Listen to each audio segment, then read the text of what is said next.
இன்றைக்கு நம்ம பாகவதத்தில் படித்த ஸ்லோகம் முதலாவது ஸ்கந்தம் முதலாவது அத்தியாயம் பதம் 11. பூரிணி பூரி கர்மாணி சௌதவ்யானி விபாகஷக அதசாதோத்ர யத்சாரம் சமுத்ரத்ய மனிஷயா புரோகிபத்ராய பூதானாம் ஏனாத்மா சுப்ரஷீததி. பல வகையான சாஸ்திரங்களில் பல வகையான கடமைகள் விதிக்கப்பட்டுள்ளன. அவற்றின் பல்வேறு பிரிவுகளையும் பல ஆண்டுகளுக்கு பிறகுதான் கற்றறிய முடியும். எனவே ஓ முனிவரே, தயவுசெய்து எல்லா சாஸ்திரங்களிலிருந்தும் சாராம்சத்தை தேர்ந்தெடுத்து அனைத்து ஜீவராசின் நன்மைக்காகவும் தயவு கூர்ந்து அதை விளக்குங்கள். இத்தகைய உபதேசங்களால் அவருடைய இதயங்கள் பூர்ணமாக திருப்தி அடையக்கூடும். ஹரி ஓம் தத் சத். ஹரே கிருஷ்ண. ஸோ முதல்ல வேதங்கள் ஒன்று தான் இருந்தது, ஒரே வேதம் தான் இருந்தது. அந்த ஒரு வேதத்தை வியாசதேவர் 4 பிரிச்சார். ரிக், யஜு, சாம, அதர்வா 4 வேதங்களாக பிரிச்சார். ஏன்னா பகவான் படைப்பின் ஆரம்பத்தில் இந்த ஜட உலகம் படைக்கப்பட்டது. இந்த ஜட உலகம் எதுக்காக படைக்கப்பட்டதுன்னு தெரியுமா? எதுக்காக பகவான் இந்த ஜட உலகத்தை படைச்சாரு? ஜீவாத்மாக்கள் பகவானை மறந்து பௌத்திகத்தில் புலன்பு அனுபவிக்கணும், தனித்து சுதந்திரம் அனுபவிக்கணும், தானே எல்லாத்துக்கும் எஜமானனாக இருக்கணும், நானே எல்லாத்துக்கும் கர்த்தாவை காரணமாக இருக்கணும், நானே எல்லாத்தையும் கட்டுப்படுத்தணும், நானே எல்லாத்தையும் கட்டுப்படுத்தணும், நானே எல்லாத்துக்கும் எஜமானனாக இருக்கணும், நானே எல்லாத்துக்கும் காரணமாக இருக்கணும். அகம் போக்தா, அகம் கர்த்தா, அகம் ஈஸ்வரா. நான் தான் அனுபவிப்பாளன், நான் தான் காரணம், நான் தான் கட்டுப்படுத்துபவன். இந்த பொய் அகங்காரம் தான் இந்த ஜட உலகம் படைக்கிறதுக்கு மிக முக்கியமான காரணம். நம்ம இந்த ஜட உலகத்தில் வீழ்றதுக்கு மிக முக்கியமான காரணமே இந்த பொய் அகங்காரம் தான். அதனால தான் ஜட உலகம் படைக்கப்பட்டு. சரி, ஜட உலகத்தில் வந்தாச்சு. ஏன் ஜட உலகத்தில் ஜீவாத்மா கிருஷ்ணருடைய அம்சம். ஜீவாத்மா கிருஷ்ணாவுடைய அம்சம். கிருஷ்ணாவுடைய ஆத்மீக லோகத்தில் தான் இருந்தோம், பகவான் கூட. பகவானோட ஆத்மீக லோகத்தில் தான் இருந்தோம். இப்போ பகவான் கூட இருக்கும் பொழுது ஜீவாத்மாவுக்கு எப்படி இந்த மாதிரி ஒரு எண்ணம் வரும்? தானே அனுபவிக்கணும், தானே எஜமானனாக இருக்கணும், தானே எல்லாத்தையும் கட்டுப்படுத்தணும் அப்படிங்கிறது எப்படி வந்தது ஜீவாத்மாக்கு? ஏன்னா கிருஷ்ணா சுதந்திரமானவர், ஸ்வராட், பூர்ணமான சுதந்திரமானவர். ஜீவாத்மாவை நாமளும் சுதந்திரமானவங்க, ஆனால் கொஞ்சம் சுதந்திரமானவங்க. அந்த சுதந்திரத்தை துஷ்பிரயோகம் பண்ணோம். எப்படி பண்ணுறோம்? ஏன் கிருஷ்ணா மட்டும் அனுபவிக்கணும், நான் அனுபவிக்க கூடாதா? நான் கட்டுப்படுத்தக்கூடாதா? ஏன் கிருஷ்ணா மட்டும் பண்ணணும்? இல்லை, இந்த ஜட உலகமே அதில் தான் இயங்கிட்டு இருக்கு. இந்த ஜட உலகமே பாருங்கள், யாராவது கட்டுப்படுத்தணும்னு நினைக்கிறாங்க, யாராவது அதிகாரம் செலுத்தணும்னு நினைக்கிறாங்க, தானே அனுபவிக்கணும்னு நினைக்கிறாங்க, எல்லாம் தன்னை திருப்திப்படுத்தணும். தன்னை சார்ந்தவங்க, தன்னை சூழ்ந்துள்ளவங்கெல்லாம் என்னுடைய புலனை திருப்திப்படுத்தணும். ஒவ்வொருத்தரும் அப்படி தான் நினைக்கிறாங்க. யாராவது மற்றவங்க சேவை பண்ணணும்னு நினைக்கிறோமா? நம்ம எல்லாம் என்ன நினைக்கிறோம்? நம்மளை யாராவது திருப்திப்படுத்திட மாட்டாங்களா? இதுதான் ஜட உலகம். ஸோ இந்த எண்ணம் எங்கேருந்து? ஆரம்பத்துலேருந்து தொடங்கியாச்சு, கிருஷ்ணாட்டிருந்து. முதல்ல ஏன் கிருஷ்ணா அனுபவிக்கணும்? ஏன் அவர் கட்டுப்படுத்தணும்? ஏன் அவருக்கு எஜமானனாக இருக்கணும்? அப்போ நானும் இருக்கணுமே. இதுதான் சுதந்திரத்தை துஷ்பிரயோகம் பண்ணுறது. ஏன்னா ஜீவாத்மா விழக்கூடியவங்க. ஜீவாத்மா கிருஷ்ணாவுடைய அம்சமாக இருந்தாலும், கிருஷ்ணருடைய ஆன்மீக சக்தியாக இருந்தாலும், ஜீவாத்மா விழக்கூடியவங்க. ஷரா அப்படின்னா எப்போனாலும் விழுந்துருவோம். ஆத்மீக லோகத்தில் 2 விதமான ஆத்மாக்கள் இருக்காங்க. ஒன்று முக்தி பெற்ற ஆத்மா, இன்னொன்று பந்தப்பட்ட ஆத்மா, கட்டுண்ட ஆத்மா, விழக்கூடிய ஆத்மா. முக்தி பெற்ற ஆத்மாக்கள் எப்போ பகவான் கூட சேவை பண்ணுறாங்க. அவங்க நித்திய சித்தர்கள். நித்திய சித்தர் பக்தர்கள் எப்போவுமே கிருஷ்ணா கூடயே இருப்பாங்க. அவங்க விழுறதுக்கு வாய்ப்பே இல்லை. ஆனால் நம்ம ஆத்மா இருக்கோம் இல்லையா, நம்ம மதில் மேல் போன மாதிரி திடீர்னு விழுந்துருவோம். எப்போ? நம்ம அதிகாரத்தை துஷ்பிரயோகம் பண்ணால். அப்படி அதிகாரத்தை துஷ்பிரயோகம் பண்ணி தான் நம்ம இந்த உலகத்தில் வந்துட்டோம். இல்லாட்டி பகவான் இந்த உலகத்தை படைக்க வேண்டிய அவசியமே இல்லை. இப்போ இங்கே வந்தாச்சு, திரும்பி பகவான்கிட்ட போகணும் இல்லையா? அது மறந்து போயாச்சு. நம்ம இங்கே வந்தோடனே அறியாமை பிடிச்சிட்டாச்சு. தெய்வி ஏஷா குணமயி மம மாயா துரத்தியா. என்னுடைய மாயா சக்தி ரொம்ப அரிது, வெல்றதுக்கு அரிது. குணமயி, குணங்கிற குணத்தினால கட்டுப்பட்டாச்சு. சத்துவகுணம், ரஜோகுணம், தமோகுணம் 3 குணத்தோடைய பிடியில் மாட்டின்றோம் இங்கே வந்த உடனே. குணமயி பிரகிருதினா இயற்கை. பிரகிருதி கிரியமானானி குணை கர்மானி சர்வசக. கிருஷ்ணா சொல்ற இந்த பிரகிருதி எப்படி இயங்கிட்டு இருக்கு? குணத்தின் அடிப்படையில் இயங்கிட்டு இருக்குங்கிற. அகங்கார விமூடாத்மா. அகங்காரத்தில் நான் என்ன நினச்சின்றேன்? நான் தான் கர்த்தா அப்படின்னு நினச்சிட்டு. சில நேரங்களில் குழந்தை வண்டியை வச்சு முன்னாடி வச்சு ஓட்டின்னு போவார் அப்பா. குழந்தை முன்னாடி உட்காந்துருக்கும், அப்பா பைக் ஓட்டின்னு போவார். அந்த குழந்தை ஹேண்ட் பேரை பிடிச்சிட்டு இருக்கும். அந்த குழந்தை என்ன நினைக்கும், நான் தான் ஓட்டிகிட்டு இருக்கேன், என் அப்பா சும்மா தான் பின்னாடி உட்காந்து வர்றாரு. அது ஹாரன் அடிக்கும், பார்த்துருக்கீங்களா? ஹாரன் அடிக்கும், இப்படி அப்படி திருப்பும் பைக்கை. அந்த குழந்தை என்ன நினைக்குது, நான் தான் ஓட்டிகிட்டு இருக்கேன், என் அப்பா ஒன்றும் ஓட்டலை. அப்பா கொஞ்சம் கையை விட்டாருன்னா பயம் வந்துடும் இல்லையா? அந்த மாதிரி தான். ஸோ கிருஷ்ணர் தான் ஆப்ரேட் பண்ணிட்டு இருக்காரு, எல்லாமே கிருஷ்ணர் தான் எல்லாம் பண்ணிட்டு இருக்காரு. ஆனால் நம்ம என்ன அறியாமல் நினச்சிக்கிறோம், நான் பண்ணிட்டு இருக்கேன்னு நினச்சிக்கிறோம், நான் தான் பண்ணிட்டு இருக்கேன். இதுதான் இந்த ஜட உலகத்தில் கட்டுண்ட வாழ்க்கைக்கு மிக முக்கியமான காரணம், நம்முடைய பொய் அகங்காரம். பொய் அகங்காரத்தில் நம்ம கட்டுண்ட வாழ்க்கையில் மாட்டிட்டோம். கிருஷ்ணர் ரொம்ப கருணை வாய்ந்தவர். ஏன்னா ஒரு உயிர் வாழி கிருஷ்ணா விட்டுட்டு வந்துட்டா கூட பகவான் ரொம்ப ஆர்வமாக இருக்கார் நம்மளை திருப்ப அழைச்சின்னு போகிறதுக்கு. பகவான் என்ன பண்ணுறாரு, பகவத்கீதை ரொம்ப அழகாக சொல்கிறார்.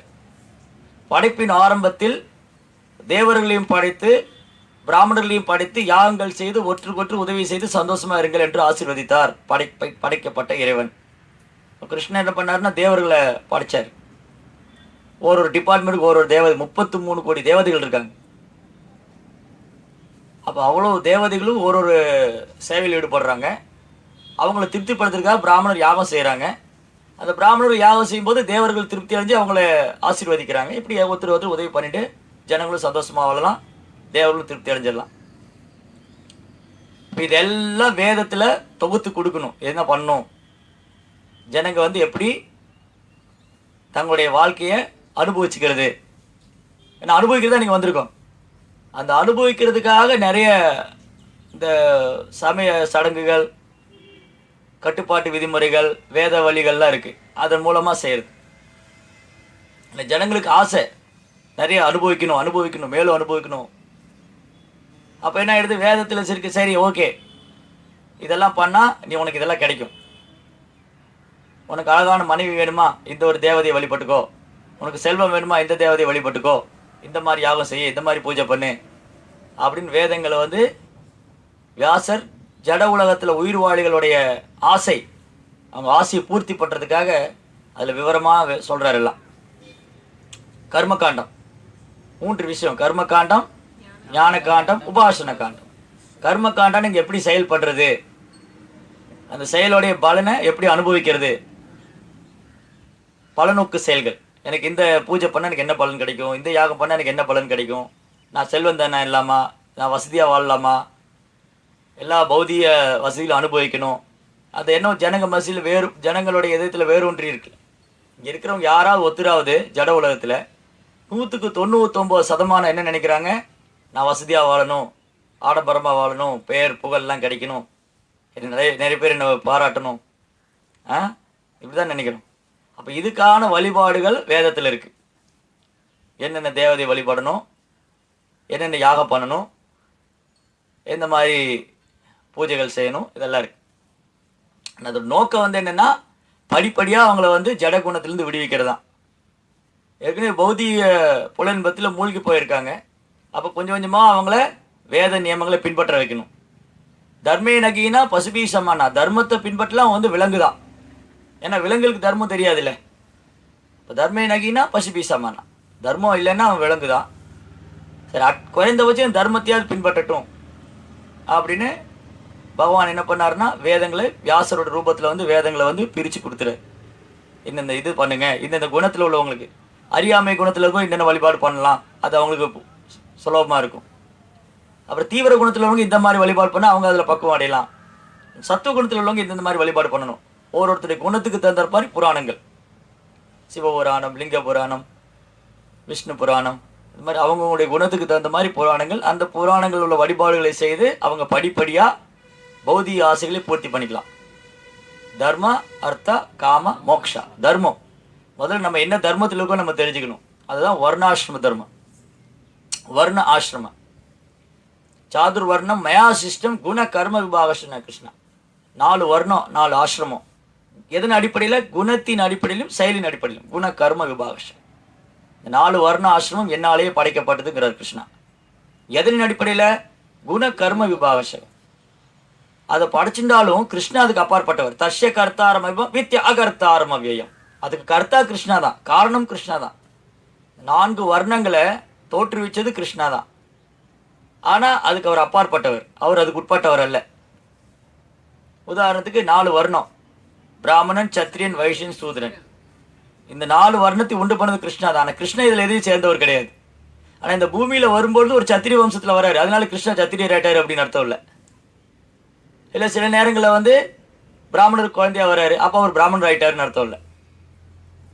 அவர் வந்து இதுக்கெல்லாம் அப்பாற்பட்டவர், இந்த வர்ண ஆசிரமத்துக்கு அப்பாற்பட்டவர் பகவான். அப்போ பகவான் எதுக்கு இந்த வர்ணாசிரமத்தை உண்டு பண்ணார்னா, இந்த வர்ணாசிரமத்தை அவங்கவுங்க வர்ணத்தை ஆசிரமத்துடைய தொழில் அந்த அந்த சேவையை அது கரெக்டாக பண்ணி அது மூலமாக பகவான் அடையலாம். அதுக்கு தான் வர்ணாசிரம சிஸ்டம். இந்த வர்ணாசிரமத்தோடைய நோக்கம் என்னென்னா, ஒரு பிராமணன் தன்னுடைய குணத்திலையும் தன்னுடைய தொழில் என்ன குணத்தில் இருக்கார், என்ன செயல் பண்ணுறார், அந்த குணத்தையும் செயலையும் அவர் பக்குவமாகி அதன் மூலமாக அவர் பகவானை திருப்திப்படுத்த முடியும். அவருடைய டியூட்டி, அந்த பிராமணுடைய கடமையை சரிவர பண்ணுறதுனால. அதுமாதிரி சத்திரியன் தன் கடமையை சரிவர செய்கிறதுனால அவர் பகவானை திருப்திப்படுத்த முடியும். ஒரு வியாபாரி தன் கடமையை சரிவர செய்கிறதுனால பகவானை திருப்திப்படுத்த முடியும். ஒரு சூத்ரன் தன் கடமையை சரிவர பண்ணுறதுனால அவர் பகவானை திருப்திப்படுத்த முடியும். அதப்பம்பி திஜஸ்ரேஷ்ட வர்ணாசிரம விபாகசக சானுஷ்டிதஸ்ய தர்மஸ்ய சம்சித்தி ஹரிதோஷனம். ஹரி கிருஷ்ணா. இந்த வர்ணாசிரமத்தை நோக்கதே வந்து கிருஷ்ணாவை சந்தோஷப்படுத்துறது தான். வர்ணாசிரம தர்ம ஆச்சாரிய புருஷேர விஷ்ணு ஆராதிதே வண்ணத்தன்னத்த தோஷ காரணம். ஸோ வர்ணாசிரம நோக்கமே வந்து விஷ்ணுவை சந்தோஷப்படுத்துறது தான். ஆனால் துரதிருஷ்டவசமாக கலியுகத்தில் வந்து எல்லாம் போயிடுச்சு.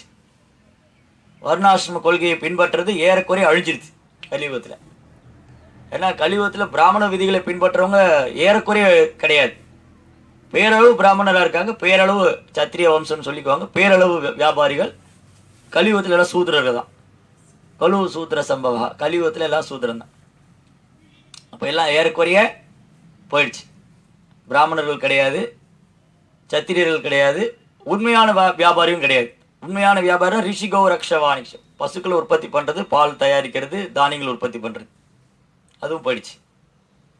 இப்போ கலியுகத்தில் எல்லாம் சூதரர்கள், தொழிலாளர் பிரிவாக தான் இருக்காங்க. அப்போ என்ன ஆயிடுச்சு, கலியுகத்தில் இந்த வேதங்களுடைய நோக்கம் பகவானை அடையிறது, வர்ணாசிரமத்துடைய நோக்கம் பகவானை அடையிறது. ஆனால் ஜனங்களுக்கு அதை புரிஞ்சக்கூடிய மனோநிலை கிடையாது. ஏன்னா கலியுகத்தில் எப்படி இருப்பாங்க போன ஸ்லோகத்தில் பார்த்தோம். போன வார ஸ்லோகத்தில் பிராயணா பாய கலோ அல்பாயுஸ்மிகேஜனா மந்தாசு மந்த மதியோ மந்த பாக்கிய பாத்திரதா. கலியுக ஜனங்க அல்ப ஆயுஸ், குறைந்த ஆயுள் காலம் உள்ளவங்க, மந்தா புத்தி கூம கிடையாது, ஞாபக சக்தி கிடையாது, சண்டை சச்சரவு உள்ளவங்க, நிம்மதி இல்லாதவங்க. இந்த மாதிரி கலியுகத்தில் நிறைய ப்ராப்ளம், பிரச்சனைகள். ஏன்னா கலியுகமே அப்படி தான். அதனால தான் கலியுகம் தொடங்கின உடனேயே பிராமண தகுதி எழுந்தார் அந்த ஸ்ருங்கி, சமீக்க முனியோடைய பையன். அதே மாதிரி பரீட்சித் மகாராஜா பகவானுடைய ஏற்பாட்டில் அவர் முனிவருக்கு அபராதம் செய்தார், மாலை பாம்பு மாலை எடுத்து போட்டார். பின்னாடி கலியுகம் ஸ்டார்டிங்லேயே 5000 வருஷத்துக்கு முன்னாடியே மன்னர்கள் அவங்களுடைய கடமையிலேருந்து விலக ஆரம்பிச்சிட்டாங்க, பிராமணர் அவங்க கடமையிலேருந்து விலக ஆரம்பித்தாங்க, குணங்கள் மாறிடுச்சு, அவங்களுடைய தொழிலும் மாறிடுச்சு, இப்படி எல்லாம் மாறிண்டே வரும். இதுதான் கலியுகம். ஆனால் கலியுகத்தில் வந்து வேத நியமங்களை புரிஞ்சுக்கிறதே கஷ்டம். வேதங்கள் எதுக்காக சொல்லியிருக்கு, என்னென்ன வேதம் இருக்குது, உபநிஷதங்கள் என்ன சொல்லுது, புராணங்கள் என்ன சொல்லுது, இதை புரிஞ்சுக்கிறதே கஷ்டம். அவ்வளோ ஸ்லோகங்கள், அதன விளக்கங்கள், அந்தளவுக்கு பொறுமையும் கிடையாது ஜனங்களுக்கு. அந்தளவுக்கு பொறுமையும் இல்லை, அதை போதிக்கிறதுக்கு சரியான பிராமணரும் இல்லை. வேத காலத்தில் பிராமணரோட டியூட்டி அதுதான், சாஸ்திரம் படித்து மற்றவங்க சொல்லிக் கொடுக்கணும். அது இப்போ எவ்வளோ பிராமணருக்கு தெரியும்? ஏறக்குறைய 99% போயிடுச்சு. இதுதான் கலியுகம். இதை இந்த முனிவர்கள்லாம் திரிகாலஜ்ஞா, அதாவது முன்னவே அறிஞ்சக்கூடியவங்க. அந்த திருஷ்டி, அந்த பவர், சக்தி இருக்குது. கலியுகம் பின்னாடி எப்படி இருக்க, என்ன ஆக போகுது, கலியுகம் இன்னும் மோசமான நிலை தான் போகும். அப்போ என்ன பிரச்சனைனா, ஜனங்கனால இதெல்லாம் பண்ண முடியாது, ரொம்ப சோம்பேறிகள் ஆகிடுவாங்க, பக்கத்தில் இருக்கிற கோயிலுக்கு போக மாட்டாங்க, யாகம் பண்ணுறதுக்கு தகுந்த பிராமணர் கிடையாது. அப்படியே ஒரு யாகம் செய்யணும்னு நினச்சா கூட அவங்க பலன் நோக்கி யாகம் தான். இந்த யாகம் பண்ணால் எனக்கு என்ன பலன் கிடைச்சிரும், இந்த நரசிம்ம யாகம் பண்ணால் இந்த பலன் கிடைக்குமா, குபேர யாகம் பண்ணால் இந்த பலன் கிடைக்குமா, நவகர ஹோமம் பண்ணால் என்ன பலன் கிடைக்கும், வீடு கட்டி கிரகப்பிரவேசம் பண்ணுவாங்க. இந்த எதுக்காக பண்ணுறது, இதெல்லாம் பண்ணால் எங்களுக்கு வீடு நிறைய செல்வம் கிடைக்கும், செல்வத்துக்கு குறை இருக்காது, வசதி இன்னும் வசதியாகும், இன்னும் பெருகும் அப்படின்னு எல்லாம் பலநோக்கு செயலையே ஊறி போயிருக்காங்க. அதுக்கு தகுந்த மாதிரி வியாசரும் நிறைய புராணங்களை கொடுத்துருக்காரு, அவங்கள மேலும் அதில் உற்சாகப்படுத்துகிற மாதிரி. சரி, அட்லீஸ்ட் குறைந்தபட்சம் அதாவது பண்ணட்டும். ஒன்றுமே தர்மத்தையும் பின்பற்றாமல் இருக்கிறதுக்கு ஏறக்குறைய அவனோட ஆசைகளை தர்மத்தின் வழியிலேயாவது அவன் செஞ்சு அடைஞ்சுக்கிட்டோம். அதர்மத்தின் வழியில் போகாமல் அவன் தர்மத்தின் வழியில் வேதங்களை பின்பற்றி அதுக்குண்டான யாக தர்மங்கள்லாம் செய்து தன்னுடைய ஆசைகளை பூர்த்தி பண்ணிட்டு இறுதியில் மோட்சத்தை அடையணும். துரதிருஷ்டவசம் கலியுகத்தில் வேதங்களுடைய கோட்பாடு என்ன நமக்கு தெரியாது. பேரளவாக நம்ம ஒரு சமயத்தில் இருக்கோம், ஆனால் நமக்கு எதுவுமே தெரியல. காரணம் என்ன ஆயிடுச்சு? இது நம்ம விட்டாச்சு ரொம்ப வருஷங்களுக்கு முன்னாடியே. அப்போ கலியுகம் வந்து இதான் அவருடைய இன்ஃப்ளூயன்ஸ், கலியுகத்தோட ஆதிக்கம் வந்து பயங்கர சக்தி வாய்ந்தது. அதனால் வியாசர் என்ன பண்ணாருன்னா இதெல்லாம் கொடுத்தாரு. இதெல்லாம் கொடுத்து மேலும் ஜனங்களை பௌதிகத்தில் மூழ்கடிச்சிட்டார்.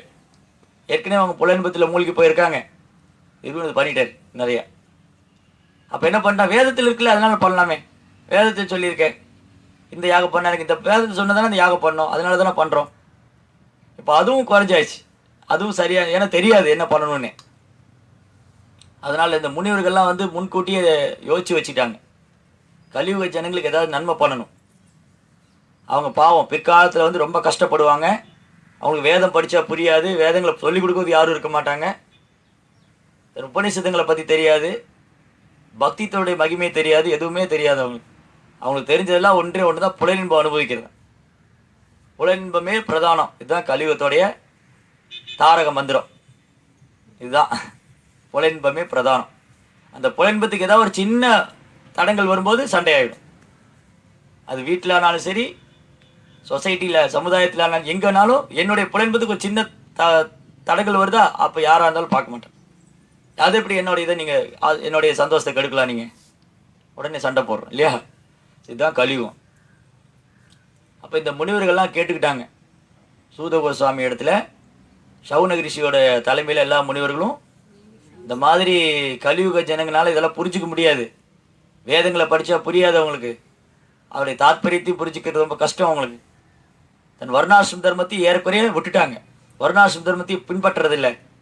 இப்போ என்ன பண்ணலாம், நீங்கள் வேணால் ஒரு பணி கொடுங்க எங்களுக்கு, கலியுக ஜனங்களுக்காக வேண்டி எல்லா வேதங்களுடைய சாரம், எல்லா வேதங்களும் எதை இறுதியாக சொல்லுது, அதோடைய சாரம் என்ன, அதெல்லாம் ஒரு எல்லா இறுதி ஒரு ஸ்டேட்மெண்ட், இறுதியான ஒரு வேதங்களுடைய சாரமாக ஒன்று கொடுத்தீங்கன்னா அது ரொம்ப சுலபமாக பயிற்சி பண்ணி அவங்க பக்குவம் அடையலாம் அப்படின்னு கேட்டாங்க. யாரு?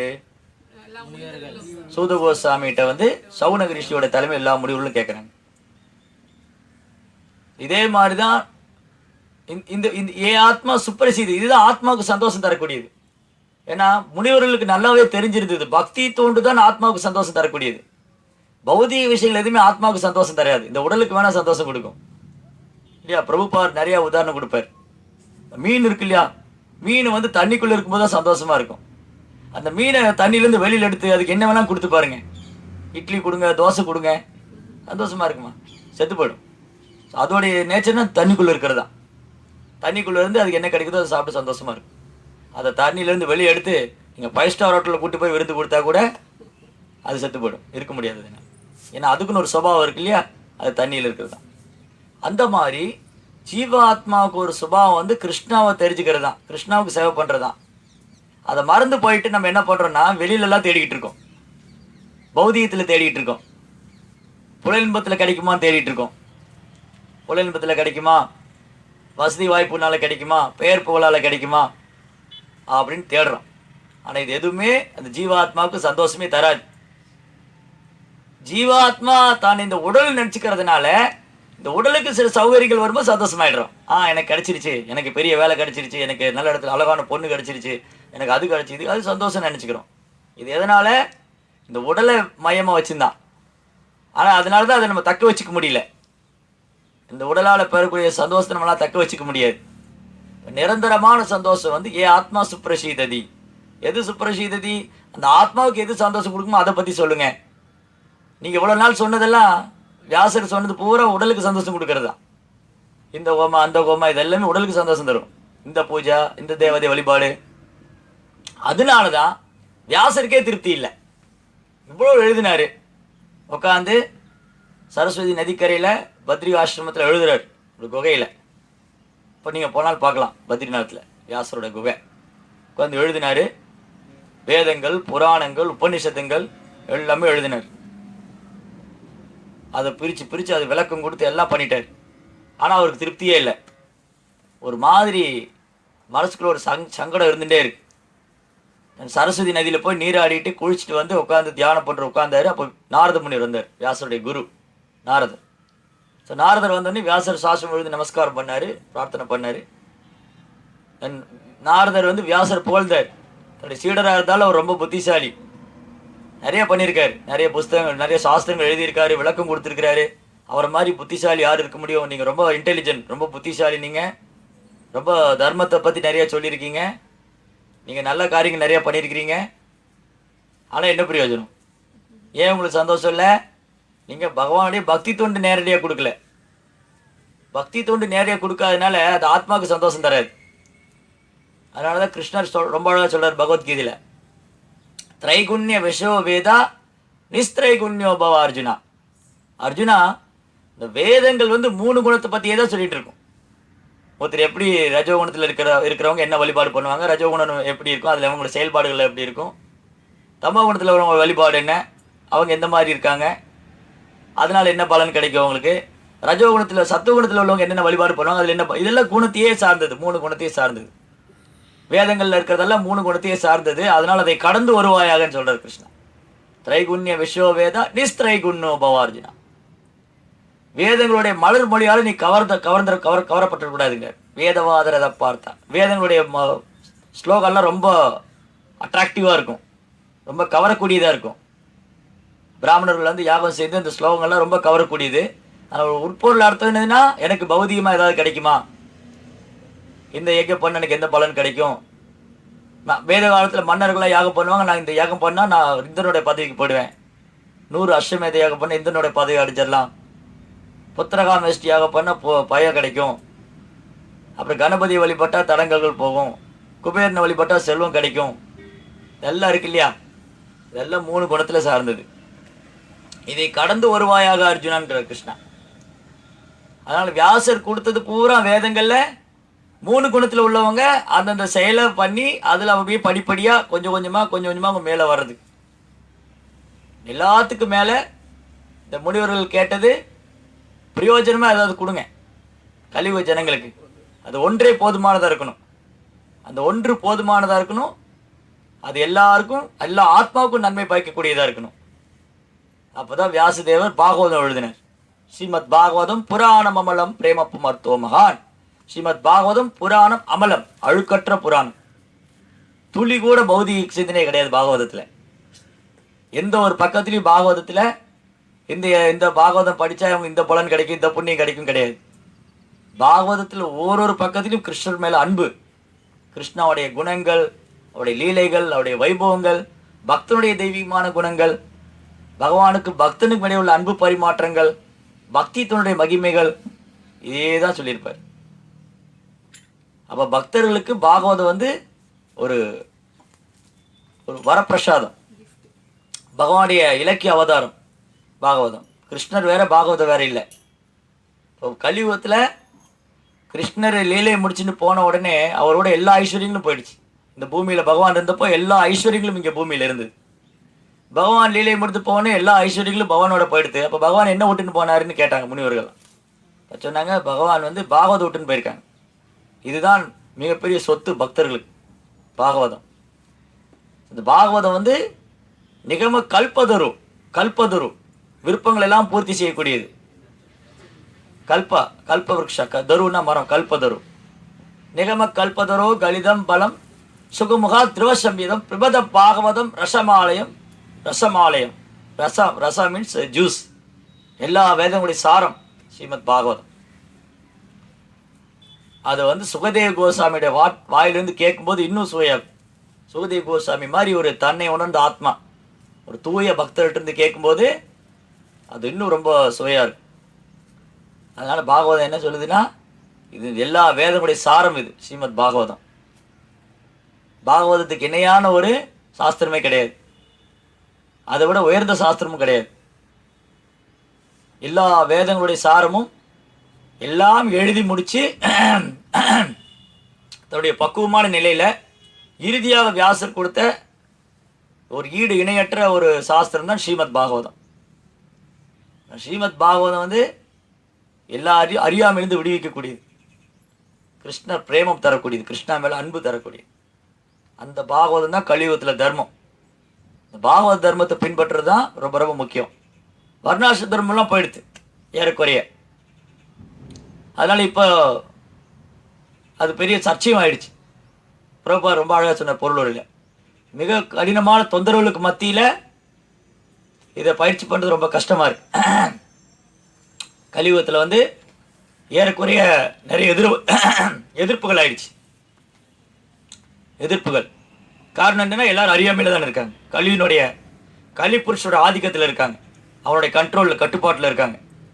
99% கலியுகத்தில் ஜனங்கள்லாம் கலியினுடைய ஆதிக்கத்தில் இருக்காங்க, கலிபுருஷனுடைய பிடியில் இருக்காங்க, மாயாவுடைய பிடியில். அதனால ஏறக்குறைய நம்முடைய இதிகாச புராணங்கள், சாஸ்திரங்கள், வேதங்கள் வழிவந்த நூல்கள் இது எல்லாமே மறந்து போயிட்டோம். நம்ம அவ்வளோதான், தெரிஞ்சுக்கல, மறந்தாச்சு. அதனால இப்போ திரும்பி அதை எல்லாத்தையும் படிச்சிட முடியாது, அது கஷ்டமும் கூட. வேதங்கள்லாம் உட்காந்து படித்து சொல்லிட முடியாது. ஆனால் இது ஒன்று போதும், பாகவதம் ஒன்று போதும். எல்லா விதமான கேள்விகளுக்கும் பதில் இருக்குது, எல்லா விதமான பிரச்சனைகளுக்கும் தீர்வு இருக்குது. எல்லாத்துக்கும் மேலே பகவான் மேலே தூய்மையான அன்பு வழங்கக்கூடியது பாகவதம். அதனால் கலியுகத்தில் பாகவதம் ஒன்றே தான். அதை விட ஒரு ஈடு இணையற்ற சாஸ்திரமும் அதுக்கப்புறம் ஒன்று கிடையாது, அதுக்கு முன்னாடியும் கிடையாது, அதுக்கப்புறம் கிடையாது. இதுதான் ஸ்ரீமத் பாகவதம். அதை வியாசர் வந்து கலியுக ஜனங்களுக்காக கொடுத்துங்க. அதை கேட்கணும்னு ஆசைப்படுறாங்க இப்போ இந்த சௌனகிரிஷியோட தலைமையில் முனிவர்கள்லாம். ஏன்னா சூத கோசாமி அங்கே இருந்தார். வியாசர் பாகவதம் படிச்சுட்டு எழுதிட்டு அது யாருக்காவது சொல்லணுமே. வியாசர் தன்னுடைய பையன் சுகதேவ் கோஸ்வாமிக்கு சொல்கிறார். வியாசருக்கும் குழந்தையா பிறந்தார் சுகதேவ் கோஸ்வாமி. சுகதேவ் குழந்தையா வந்தோடனே யங் பாய் ஆகிட்டார். சின்ன குழந்தை வந்தோடனே இளம் பையன் ஆகிட்டார். அப்படி நடந்து போகிறார். அவருக்கு திக்கம்பரன் பேர். ட்ரெஸ் ஒன்றும் போடல, ஆடைய திக்குகளை தான் ஆடையாக போட்டிருக்காரு. அப்படியே நடந்து போகிறார். வியாசர் பின்னாடியே ஓடுறார். மகனே மகனே மகனே மகனே போகாத. இந்த காட்டில் வந்து எக்கோ வரும். காட்டில் போயின்னா நம்ம சத்தம் போடுறோம்னு வச்சுங்க, ஹரே கிருஷ்ணா ஹரே கிருஷ்ணா ஹரே கிருஷ்ணா ஹரே கிருஷ்ண கிருஷ்ணா கிருஷ்ண கிருஷ்ணா அப்படி இந்த சவுண்டு வரும். காட்டில் போய் சொன்னால் தெரியும். இந்த குகையில் காட்டிலலாம் இவங்க காட்டில் தான் இருக்காங்க, ஃபாரஸ்ட்டில். வியாஸ்தேவ் தன் பையன் போயிட்டு இருக்கார். கூப்பிட்றாரு, மகனே மகனே மகனே போகாத நில்லு. யார் பேசுறாங்க? சுகதேவ் கோஸ்வாமி ஒன்றும் பேசல, மரங்கள் தான் பேசுது. அதுதான் திரும்ப சொல்லுது, போகாத நில்லு. அவர் போயிட்டே இருக்கார். ஏன்னா அவருக்கு எது மேலும் அட்டாச்மெண்ட் கிடையாது. சுகதேவ் கோஸ்வாமி ஒரு தன்னை உணர்ந்த ஆத்மா. அவர் குழந்தை வந்த உடனே யங் பாய் ஆகிட்டாரு. அவர் பகவானை பற்றி பிரம்மத்தை அடையணும்னு போறார், பிரம்மத்தை பற்றி தெரிஞ்சுக்கணும், தபம் செய்யணுங்கிறதுக்காக போறார். அப்பா பின்னாடியே ஓடிட்டு வர்றார், துரத்திட்டே வர்றார், பையனை பிடிச்சி நிறுத்தணும் எப்படியாவது. அப்படியே ஒரு குளத்தங்கார வழியாக வந்தால் சின்ன பொண்ணுங்கள்லாம் குளிச்சுட்டு இருந்தாங்க. சுகதேவ் கோஸ்வாமி எப்படி நடந்து போகிறாங்க, இந்த பொண்ணுகள்லாம் கண்டுக்கவே இல்லை. பின்ன ரெண்டாவது வியாசர் வர்றார் இல்லையா, இந்த பொண்ணுகள்லாம் வந்து வெக்கப்பட்டு துணியெல்லாம் எடுத்து மறைச்சிக்கிட்டாங்களா உடம்பு. என்னது, வியாசர் வயசானவர், சுகதேவ் கோஸ்வாமி யங் பாய், சின்ன பையன், இளம் வாலிபன். அந்த சுகதேவ் கோஸ்வாமியை பார்க்கும்போது இந்த பொண்ணுகள்லாம் ஒன்றுமே நினைக்கல. ஆனால் வியாசர் பார்த்தோன்னே ட்ரெஸ் எடுத்து மூட்டிட்டாங்களே. ஏன்னா சுகதேவ் கோஸ்வாமியை பொறுத்த வரைக்கும் எல்லாமே ஒன்று தான். மரம், ஆண், பெண், செடி, கொடி எல்லாம் ஒன்று தான். அவர் பொறுத்த வரைக்கும் எந்த ஒரு ஜீவராசி மேலேயும் ஒரு வித்தியாசம் பார்க்கல. அவர் எல்லாம் தண்ணி உணர்ந்த ஆத்மா வர்றதுனால எங்கு பார்த்தாலும் அவர் எல்லாத்தையுமே கிருஷ்ணனுடைய சம்மந்தப்படுத்தி பார்க்குறாரு. அந்த உடல் உள்ள ஆத்மாவை தான் பார்க்க, உடலை பார்க்கல. அவர் வியாசர் ஒரு கிரகஸ்தராக இருக்கிறதுனால அவர் பாகுபாடு பார்க்கணும், இது ஆண், இது பெண், இது நல்லது, இது கெட்டது. ஸோ வியாசர் கிரகஸ்தராக இருந்ததுனால அவங்கள பார்த்தோன்னே இந்த பொண்ணுகள்லாம் ட்ரெஸ் எடுத்து மறைச்சினாங்க. இவர் போகிற பையனை நிறுத்தணுமே, போயிட்டே இருக்கார். என் வியாசர் சொன்னார், நான் உனக்கு பாகவதம் சொல்லி கொடுக்குறேன், பாகவதம் சொல்லித்தரேன். உடனே நின்றுட்டார். பாகவதம் சொல்லி கொடுத்தா கேட்டுருந்தான். நான் தொடர்ந்து பாகவத ஸ்லோகங்களை சொல்லிகிட்டே இருந்து 18,000 ஸ்லோகங்களை கிருஷ்ணாவோட லீலைகளுடைய மகிமைகள் இதெல்லாம் வியாசர் சொல்கிறார். சுகதேவ கோஸ்வாமி கேட்டுட்டார். ஆரம்பத்தில் சுகதேவ கோஸ்வாமிக்கு பிரம்மத்தை பற்றிய விசாரம் தான் இருந்தது, பிரம்மத்தை உணரணும்னு. ஆனால் வியாசர் தன்னுடைய குருவும் தந்தையுமான வியாசர்கிட்டருந்து பாகவதம் கேட்ட உடனே சுகதேவ கோஸ்வாமிக்கு பிரம்மத்தை அடையணுங்கிற எண்ணம் போய் பகவான் மேல ஒரு தூய்மையான அன்பு வந்துடுது. அதான் பாகவதம். எல்லா விதமான பௌதிக கலங்கங்கள், பௌதிக குணங்கள், அந்த பிரம்மம் எல்லாத்தையுமே எல்லா விதமான கலங்கத்திலிருந்து விடுவிச்சு தூய்மையான கிருஷ்ண பக்தி, தூய்மையான கிருஷ்ண பக்தி கொடுக்குறதா பாகவதம்.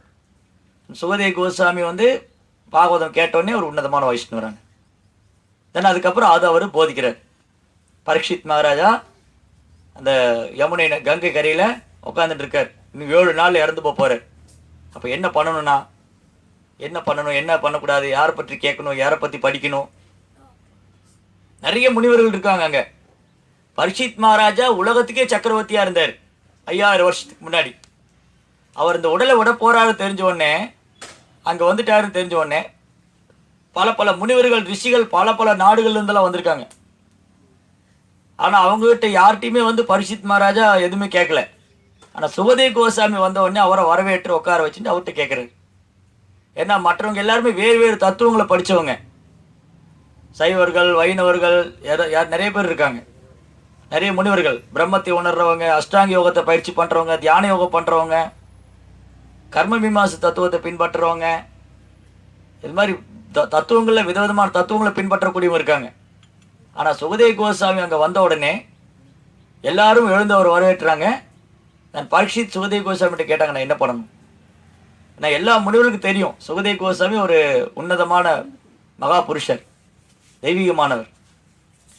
அதனால அவர் சொல்கிறது எல்லாமே ஏற்றுட்டாங்க. அவர் என்ன சொல்கிறாரோ அதான் ஃபைனல் ஸ்டேட்மெண்ட்டாக இருந்து. ஏன்னா அதை விட உயர்ந்த தத்துவம் கிடையாது. அதான் ஸ்ரீமத் பாகவதம். அதை விட உயர்ந்த தத்துவம் எதுவும் கிடையாது. அப்படி பாகவதத்தை பரீட்சித் மகாராஜுக்கு போதிச்சார் சுகதேவ கோஸ்வாமி. ஸோ அந்த இடத்துல சூத கோஸ்வாமி இருந்தார். சூத கோஸ்வாமி நைமிஷாரண்யம் வந்திருக்கிறதுனால இந்த முனிவர்கள்லாம் இதுதான் கரெக்டுன்னு நினைக்கிறேன். ஏன்னா இவர் அங்கே கேட்டிருக்காரு பாகவதம்லாம். இப்போ இவர்கிட்ட கேட்போம், நம்ம கேள்விகள் கேட்க ஆரம்பிச்சிருக்காங்க. எது நன்மையை தரக்கூடியது ஜனங்களுக்கு. ஏன்னா எவ்வளோ சாஸ்திரம்லாம் இருக்குது, இதெல்லாம் இப்போ யாரும் ஃபாலோ பண்ண முடியாது. வேதங்கள், புராணங்கள், உபநிஷதங்கள்லாம் யாராலும் படிக்க முடியாது. அதுக்குண்டான நாலேஜும் கிடையாது, அதுக்குண்டான நேரமும் கிடையாது. அந்தளவுக்கு ரொம்ப துர்பாக்கியமான சூழ்நிலை வாழ்ந்துருக்காங்க கலியுக ஜனங்க இல்லையா. எவ்வளோ பேர் இப்போது கலியுகத்தில் எவ்வளோ பேர் ஆசைப்படுறாங்க, நான் வேதம் படிக்கணும், புராணம் படிக்கணும், இதிகாசம் படிக்கணும், உபநிஷதம் படிக்கணும்னு. எவ்வளோ பேர் சினிமா நடிகர் என்ன ஆனாங்கன்னு தெரிஞ்சுக்க ஆசைப்படுவாங்க. அடுத்து யாரோட படம் ரிலீஸ் ஆகுது, எவ்வளோ வருஷம் ஓட போகுது, எவ்வளோ பணம் கலெக்ஷன் ஆக போகுது இல்லையா. அப்புறம் எந்த தலைவர் வர போகிறாங்க, எங்கெங்கே யார் யார் ஜெயிக்க போகிறாங்க, இதில் ஆர்வம். இது கலியுக புராணம். கலியுக புராணம் இருக்கு இல்லையா, அதில் ரொம்ப ஆர்வமாக இருப்பாங்க எல்லாம். அரசியல் தலைவர் பற்றி, சினிமா நடிகரை பற்றி தெரிஞ்சுக்கிறதுலாம் யார் இதிகாச புராணம் தெரிஞ்சுக்க ஆசைப்படுவாங்க. அதனால் கலியுகத்தில் ரொம்ப டல் மைண்டட், ரொம்ப மந்த புத்தி உள்ளவங்க. அதனால் இதெல்லாம் கஷ்டம், உங்களுக்கு புரிஞ்சிக்க முடியாது. அதுக்குண்டான புரிஞ்சிக்கூடியான மனோநிலையும் இல்லை, அதுக்குண்டான சூழ்நிலையும் இல்லை, அதுக்குண்டான பொறுமையும் இல்லை அவங்களுக்கு. சரி, சொல்லி கொடுக்கறத யாராக இருக்காங்களோ அதுவும் இல்லை, ரொம்ப ரொம்ப குறைஞ்சி போயிட்டாங்க. ஏதோ பிரபுபாவுடைய கருணையினால தான் பாகவதம், பகவத்கீதை நடக்குது. பாகவதம், பகவத்கீதை, சைத்தன்ய சரிதாமிர்தம். பிரபுபாதர் மட்டும் இஸ்கான் ஆரம்பிக்கலைன்னா அதுவும் போச்சு, அவ்வளோதான், முடிஞ்சுது. அப்போ பாகவதம் இருக்கிறதுனால தான் பிரபுபாதர் மாதிரி ஆச்சாரியம் வந்தனால நம்ம ஓரளவுக்காவது பிரபுபாவுடைய கருணையினால கிருஷ்ணாவுடைய லீலைகளுடைய மகிமைகளோட வைபவங்களா தெரிஞ்சுக்க முடியுது பிரபுபாவுடைய பாகவத்துடைய விளக்கம் படிக்கும்போது இல்லையா. கலியுகத்தில் ரொம்ப துர்பாக்கியமானது. பொறுமையே கிடையாது, பொறுமையே கிடையாது. அப்படி இருக்கும்போது எப்படி இதெல்லாம் பண்ணுவாங்க அவங்க?